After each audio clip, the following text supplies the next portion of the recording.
እንደ ዳቦርሾ ኩፍ በሚል የሚመሰለው ያንዱ ማሳል ለሌላው የጠና ህመም የሚሆንበት ግጭት ቀጠና የበላይነትና ደመኝነት እየተፈራረቁ የሚታዩበት የመካከለኛው ምስራቅ ፖለቲካ ዛሬም ሁነኛ የሰላም መፍትሄ እንደራቀው ዘልቋል። ከሁለተኛው የዓለም ጦርነት ማግስት ሀገር መሆኗን አውጃ በአካባቢው የተከሰተችው እስራኤል ዙሪያዋን እንደ ሽቦ አጥር አጥብቀው ከያዟት ሙስሊም ሀገራት ጋር ላለፉት 60 ዓመታት አንዴ ሞቅ አንዴ ጋብ በሚል ግጭት ውስጥ ተጠምዳ ብዙ ተቋስላለች።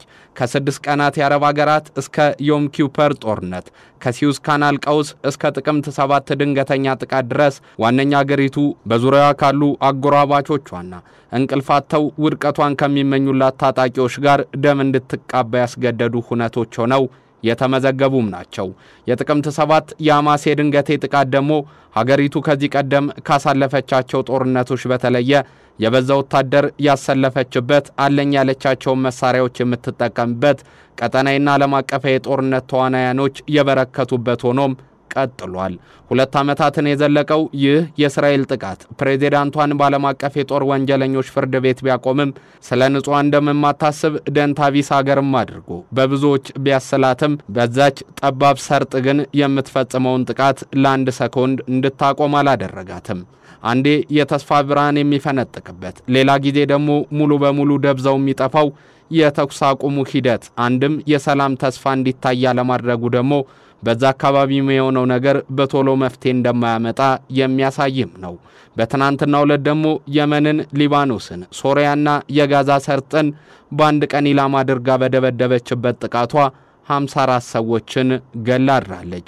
ከሌኒንግራንድ ከበባ በባሰ ከሊንግቴዝ አፈና በተባባሰ መልኩ እልቂትን እያስተናገደ ያለው የጋዛ ሰርጥም የሞት ድግስ የሚደገስበት የህፃናት ዋይታና የእናቶች ለቅሶ የበረከተበት አስከፊ የደም ምድር ከመሆንም የሚቆም አይመስልም።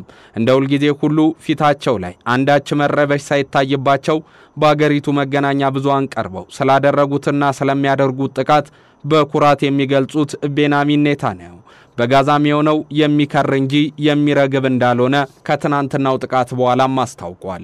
ይህ የመካከለኛው ምስራቅ ፖለቲካ ዳፋው እነዚህ ሀገራት ላይ ብቻ የሚቆም አለመሆኑን የሚያነሱ አካባቢውን በቅጡ ያውቃሉ እየሆነ ስላለው ነገርም መረዳት አላቸው የሚባሉ ሊቃን አካባቢው የቀይ ባህር የንግድ መተላለፊያ መሆኑ ባናቱም እንደ ስዊስ ካናል ያሉ የዓለምና የምጣኔ ሀብት መንቀሳቀሻ ጉሮሮዎችን አቅፎ የያዘ ነውና ባለም የንግድ እንቅስቃሴ ላይ የሚያደርሰው ተጽዕኖ ቀላል አለመሆኑን ያነሳሉ። ከዛ ባለፈ ደግሞ አክሲስ ኦፍ ሬዚስታንስ በሚል የሚታወቁት የኢራን የትሮይ ፈረስ ተደርገው የሚቆጠሩት እና ሀውቲ ዋንኛውን የቀይ ባህር ቀጠና መቆጣጠርና በቃጫይ መርከቦች ላይ ጥቃት መፈጸም የመካከለኛው ምስራቅ ፖለቲካ ዘላቂ ሰላም እስካልሰፈነበት ድረስ ከፊት የሚመጣው ከባዱ ነገር ስለመሆኑም አመላካሽ ተደርጎ ይወሰዳል።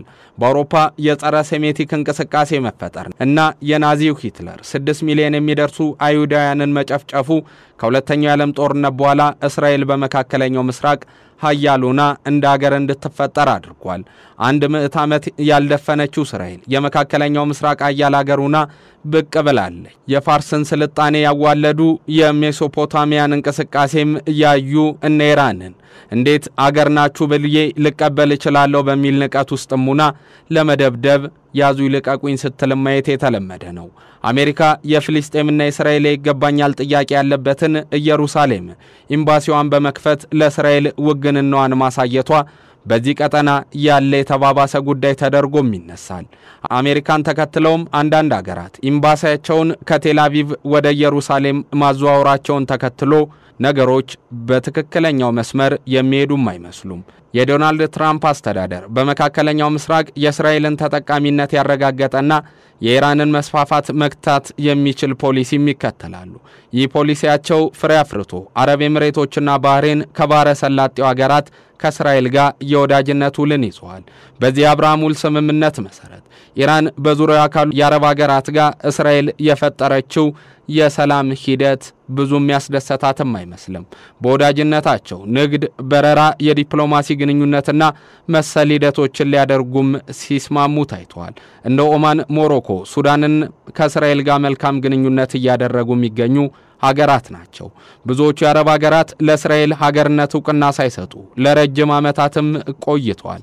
በጆርዳንና በግብጽ በቀዳሚነት የተጀመረው የእስራኤል ሉዓላዊነት ሀገርን የመቀበል ሂደት በእነ ባህሬንና አረብ ኤሚሬቶችም በ2020 ተደግሞ ታይቷል።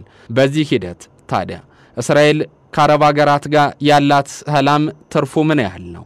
በእርግጥስ በጋዛ የሚከናወነውን ጥቃት እነዚህ ሀገራትስ ምንም ብለው አያውግዙም የሚለውም ጥያቄ ነው። ታዋቂው የዓለም አቀፍ ግንኙነትና ፖለቲካ ሳይንስ ተንታኝ ጆን ማርሜሽ እንደሚሉት ቀጠናው ስልታዊ ጠቀሜታ እንዳለ ሁሉ ቻይና፣ ኢራንና ሩሲያን ባንድ ወገን፣ አሜሪካ ምዕራባውያን ሀገራትንና እስራኤልን ደግሞ በሌላኛው ጎን አድርጎ እያሻኮተ ነውና ውጥረቱ በቶሎ ይረግባል፣ ፉክክሩም ይቀንሳል ተብሎ እንደማይጠበቅ ያነሳሉ። በዚህ የሀገራት ፉክክርና የበላይነትን ለማግኘት በሚደረግ ግብግብ ውስጥ ደግሞ ንጹሃንን ማሰብ የሚሆን አይደለም ይላሉ። አሜሪካ ላለፉት በርካታ አስርተ ዓመታት በኢራቅ ላይ ወረራ በመፈጸም ኢስላሚክ ስቴት አይኤስን በመዋጋት ለእስራኤልና ለሳውዲ አረቢያ የጦር መሳሪያዎችን ማቅረብን ጨምሮ በመካከለኛው ምስራቅ ውስጥ በቀጥታ ጣልቃ ስትገባም ታይታለች።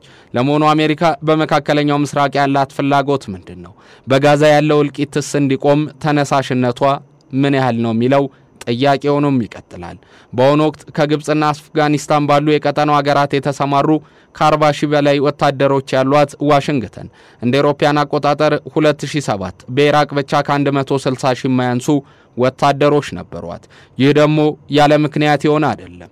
መካከለኛው ምስራቅን ተቆጣጥሮ ለመቆየት ሚዛኗን የምታስተካክልባት እስራኤል ከምን ጊዜውም በላይ ሰላሙና እንድትዘልቅ ትፈልጋለችና ነው። በዚህ ሂደት ታዲያ አሜሪካ በመካከለኛው ምስራቅ ያላትን ብሔራዊ ጥቅሟን ከማስከበር ባለፈ እስራኤል በቀጠናው መገኘቷ አሜሪካ በመካከለኛው ምስራቅ ጉዳዮች በቀጥታ እንድትሳተፍ ከሚያደርጓት ምክንያቶች ዋነኛው ስለመሆኑም የሚያነሱ ብዙዋን ናቸው። በጸደይ አብዮት የተናጠው እንደ ኢንቲፋዳ ያሉ ትልልቅ አመጾችን ያሳየው ከያሲን አራፋት እስከ ኢራን ሻሮን ከያህያ ሲንዋር እስከ ቤንያሚን ኔታንያሁ ያሻኮተው እያሻኮተም የሚገኘው መካከለኛው ምስራቅ ወይም ዘ ሚድል ኢስት ሁነኛ መፍትሄን በቅርቡ አግኝቶ የሰላም አየር የሚናፈስበት ይሆናል።